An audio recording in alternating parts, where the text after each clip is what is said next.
You may have made some New Year's resolutions, but what are some of the best ways to reach those goals? Divya Kakaiya, from the CEO of Healthy Within, joins me now to discuss. Good evening, Divya. How are you?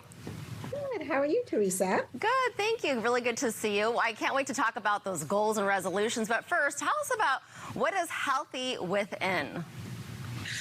Healthy Within is a brain training center. So primarily what I do is what we do here is we do neurofeedback, which is brain fitness. So as we're talking about our New Year intentions versus resolutions, one of the things we tend not to think about so much is what am I going to do for my brain versus like we're usually focused on the body, right? So Healthy Within helps you attain that brain fitness goal by making your brain sharper, making your memory better, just really allowing you to be in tip-top shape with your brain. I like that because you want to think clearly, you want to feel good, you want to be positive while you're trying to make those goals and get those resolutions going. You were also talking about sleep. Sleep is so important for your body and your mind. I think of sleep as the number one health behavior that we can make a mindful intention about for this year. Because when we sleep good, Teresa, everything in our body works well. And when you think about the brain is the CEO of the whole body, right? So if your brain is receiving rest and it's receiving sleep, what ends up happening is the brain is in a better shape. When we sleep, what we tend to do is we tend to remove the toxins in the brain. Sleep is the agent that cleanses our brain of the toxins that we develop as we go about our day and we have stresses and cortisol and all that kind of stuff. So for all of the people that are creating like fitness goals, I would say that if all of us put sleep as number one, everything else would fall into place beautifully.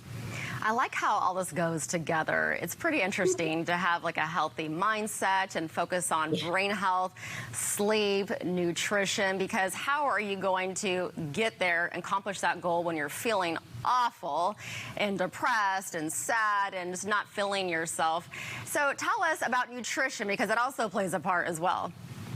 Well, and I think nutrition is so important because when we think about it, you know, the health of our gut determines the health of the brain.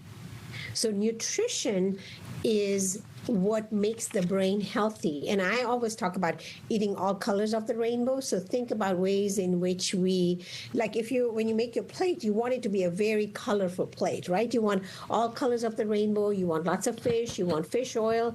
You want good nutritious foods, because all of those veggies and the colorful foods that we eat actually end up having a lot of prebiotics and probiotics.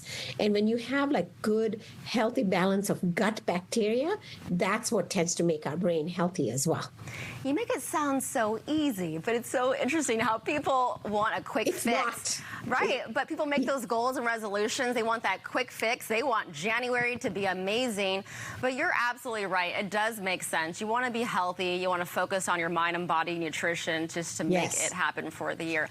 What about those who are starting the year off not feeling so good, feeling down, and they thought their first week of the new year was going to be amazing. They had the resolutions and goals, but they're really having a hard time right now. What advice do you have for them?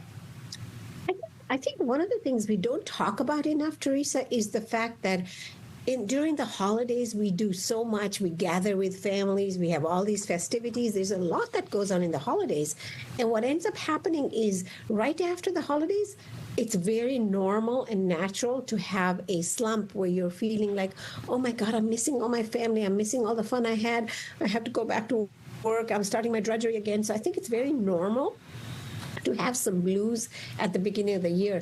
Also keep in mind that January, the beginning of the year, falls in our winter time. So those of us that tend to be prone to like seasonal affective disorder, where how the climate outside really affects our mood, those of us, we want to be able to, whenever there's a little bit of sun that comes out, you want to get out there and get some sun and get the chemicals in your brain moving in the right direction. And I do think it's very important that if you're struggling, that we reach out and we lean on people. We call crisis lines. We call different places, and we say, "Hey, I know I should be feeling good, but I'm kind of feeling down." And speak with somebody who sort of validates that, normalizes it for you. And at the same time, we know that when we're feeling down and when we're in the blues, if we exercise 2 times a week, that tends to have the same effect on our body as if we go on antidepressant medication. So medications are not the first line of defense we want to go for. You want to go for neurofeedback, you want to go for brain training, you want to go for exercise, and you want to go for good sleep. When we combine all that, the mood will begin to lift itself into a positive place when we do that. And it's not easy, I promise you. And the other word that I want everybody to stop using this week and for the rest of the month is resolution. I would rather we use the word intention, because when we create an intention, we have self-compassion with ourselves when we're creating an intention. Whereas when you do resolution... Divya, I wish we had more time. I could talk to you for another hour. It's just so calming talking with you. I know you're helping so many people, but we appreciate you joining us this evening, trying to get everyone in a good spot for the new year to stick to their goals and focus on their health. Thank you so much, Divya. Good to see you. Happy New Year. You're welcome. Take care. All right. Bye-bye. Bye.